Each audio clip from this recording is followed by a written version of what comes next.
வன்னியர்களுக்கான 10.5% இடஒதுக்கீடு தொடர்பாக சட்டப்பேரவையில் இன்று காரசார விவாதம் நடைபெற்றது. இதனிடையே மறைந்த முன்னாள் முதலமைச்சர் கருணாநிதியின் பிறந்த நாளான ஜூன் 3ஆம் தேதி செம்மொழி தினமாக கடைபிடிக்கப்படும் என அறிவிக்கப்பட்டுள்ளது. இன்றைய பேரவை நடவடிக்கைகள் குறித்து விவரிக்கின்றனர் செய்தியாளர்கள் பாஸ்கரன் மற்றும் பிரகாஷ். தமிழக சட்டப்பேரவையில் விதி எண் 110 கீழ் இன்று புதிய அறிவிப்புகளை வெளியிட்ட முதலமைச்சர் ஸ்டாலின், கிராம சாலைகள் மேம்பாட்டு திட்டத்தின் மூலம் அடுத்த 2 ஆண்டுகளில் 4000 கோடி செலவில் 10,000 கிலோமீட்டர் சாலைகள் மேம்படுத்தப்படும் என்றார்.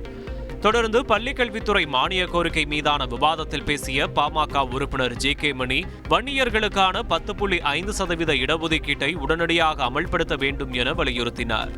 இந்த விவகாரம் குறித்து அவையில் விளக்கமளித்த முதலமைச்சர் ஸ்டாலின், சாதிவாரி கணக்கெடுப்பு நடத்த மத்திய அரசை வலியுறுத்தி நடப்பு கூட்டத்தொடரில் தீர்மானம் நிறைவேற்றப்படும் என உறுதியளித்தார். சாதி வாரியான மக்கள் தொகையினுடைய கணக்கெடுப்பு ஒன்றிய அரசால் விரைந்து எடுக்கப்பட வேண்டும்.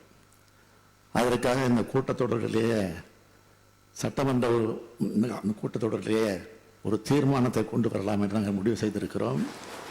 அதற்கு ஆதரவு தர வேண்டும் என்றும் கேட்டுக்கொள்கிறேன். முன்னதாக பேசிய அமைச்சர் சிவசங்கர், விக்கிரவாண்டி இடைத்தேர்தலுக்காக பாமக வன்னியர் இடஒதுக்கீடு குறித்து பேசுவதாக குற்றம் சாட்டினார். நடைபெற போகின்ற அந்த இடைத்தேர்தல் நேரத்தில் அங்கிருக்கிற மக்களுக்கு நீங்கள் ஏதோ ஒரு செய்தியை சொல்வதாக நினைத்துக் கொண்டு சட்டமன்றத்தில் பதிவு செய்வது என்பது ஒரு தவறான முன்னுதாரணம். இதனிடையே சாதிவாரி கணக்கெடுப்பு குறித்து பேச அனுமதி மறுக்கப்படுவதாக குற்றம் சாட்டி பாமக உறுப்பினர்கள் அவையிலிருந்து வெளிநடப்பு செய்தனர்.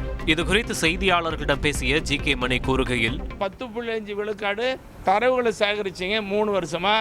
அந்த தரவுகள் அடிப்படையில் ஏன் இடஒதுக்கீடு வழங்கலை, காலந்தாழ்த்தாது, இதை தான் கேட்குறோம். அதை பேசவே விடாமல் மாநில அரசாங்கம் பண்ண முடியாது, மத்திய அரசாங்கத்தை கேளுங்க. இது என்ன நியாயம்? இது கேள்வி நேரத்தில் பேசிய வனத்துறை அமைச்சர் ராமச்சந்திரன், கள்ளக்குறிச்சி கல்வராயன் மலையை சுற்றுலா தலமாக மேம்படுத்த நடவடிக்கை எடுக்கப்படும் என்றார். சட்டப்பேரவையில் இன்று உயர்கல்வித்துறை, பள்ளிக்கல்வித்துறை, வருவாய்த்துறை மானிய கோரிக்கை மீது பதிலுரை வழங்கிய துறை சார்ந்த அமைச்சர்கள் புதிய அறிவிப்புகளை வெளியிட்டனர். செய்தியாளர் பிரகாஷ் வழங்கும் கூடுதல் தகவல்.